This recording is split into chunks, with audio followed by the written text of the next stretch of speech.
lovely YouTubers, welcome back to another morning coffee with me, Morgan Tracy J. If you're new here, girl, I want to let you know I upload videos every Monday and Friday on faith, fashion, and fearlessness. And in this particular video, I am not drinking coffee. Actually, I'm drinking a smoothie. I'm drinking a protein vanilla smoothie, which I love. It's so yummy. And this morning, I'm just chilling, kind of. It's really relaxed here for me, obviously, if you can't tell. Hair's still wet, no makeup on, but I really felt the need to record this video because I want to encourage you ladies to embrace the shift that God is calling you to in your life.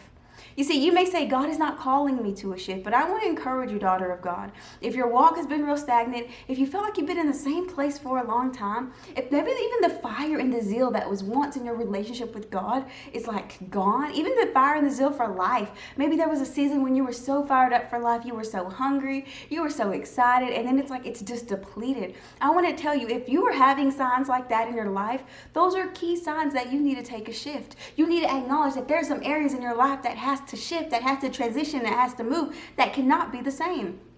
And see, this has happened to me over and over again. And I want to encourage you that if you are afraid to take the shifts that God is showing you, you've got to go back and remember how many times He has helped you previously.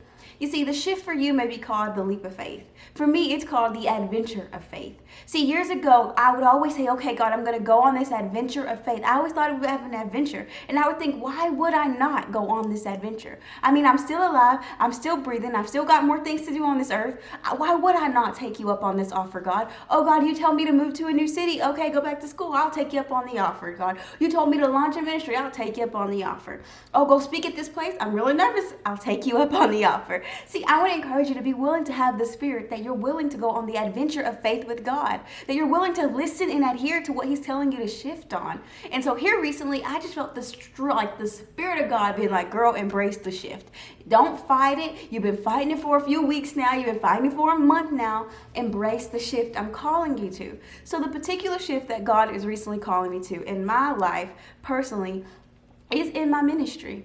I have built a team of women that I love and that help me run this ministry, and it's been amazing and I've loved it.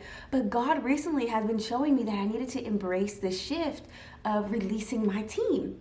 Now, I don't know about y'all, but I can't do it all. Like, that's why I have a team, because I cannot do it all. And so the more God is showing me to release the team and let them go and flourish in their own gifts and all this, I'm like, but how is this thing going to stay sustained? And this is what He showed me. He showed me that there were many branches that were connected to the vine, but not focused on the vine. He said, we're all doing things. We're all these different branches and we're still connected to Him, but we're not focused anymore on what we're supposed to get from the vine.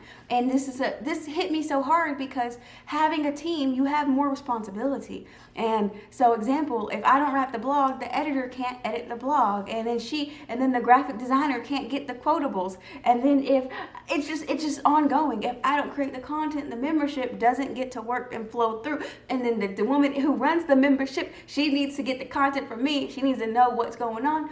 So there's just a lot of responsibility, and I was down for it, and I still really am. Okay, I ain't gonna lie, I still really am. And so when God was calling me to this shift, I struggled with it. I struggled because of ego first of I look like a bad leader to let everything go like that. And the next thing is, how am I going to do it? How will I do this by myself? And see, that was the wrong mentality. Whoever said I was going to have to do it by myself? I thought, how am I going to do this by myself, when the truth is, I was never even meant to do it by myself. I was going to do it with God. I was going to do it with His grace and His resources and His opportunities and His open doors, right? So this shift allowed me to realize that there was some things off, not just within the whole the whole functioning. There were some things off within me. I got so focused on producing for the ministry as like this hamster on the wheel, instead of stopping and focusing on the vine and the overall mission. And this is something that God had to reveal to me. And so in the shift, that was a scary thing to do. But I want to encourage you, if you're feeling like God is calling you to a shift in your life, it's time to take inventory. This means it's time to get rid of the things that no longer serve you. Maybe the little things you're spending money on, okay? I had to get rid of my Amazon Prime account recently, So like that's just little things for me. It comes with taking inventory, getting rid of additional things, and creating a plan.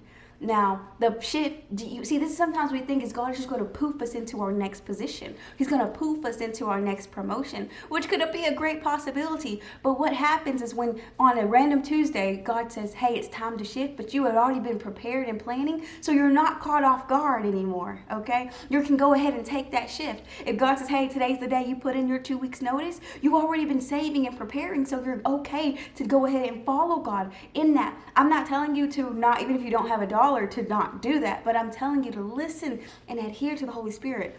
So one thing I will say is, with me personally, when I know God is calling me to shift, I have to take inventory. I've got to look at what's not necessary anymore. And that's what I had to do with my ministry. If there's certain things we're doing that is not necessary, thank God then thank God he showed me that revelation. And then from there, it was time to start planning. Now we have to plan. If we want to hit certain things and we want to do certain things for our community and we want to impact certain people, well, we're going to have to make a plan for that. And that was the transition in the shifting. And as of right now, I'm still in the shifting stage. And I want to encourage you as a woman to sit down and take that inventory, to plan. So when it is the time to shift, you're a little more prepared. But I will tell you, you were never meant to shift on your own. You were never meant to do this on your own. You were never meant to make this thing work on your own. So don't get caught up in the fears of how is this going to happen? When is it going to flow through? I don't have the money. How am I going to get approved for this? All these fears. Don't get caught up on how am I going to pay for the car? I mean, I think about these same things, guys. So don't get caught up on that, but realize you were never meant to do this alone, daughter of God.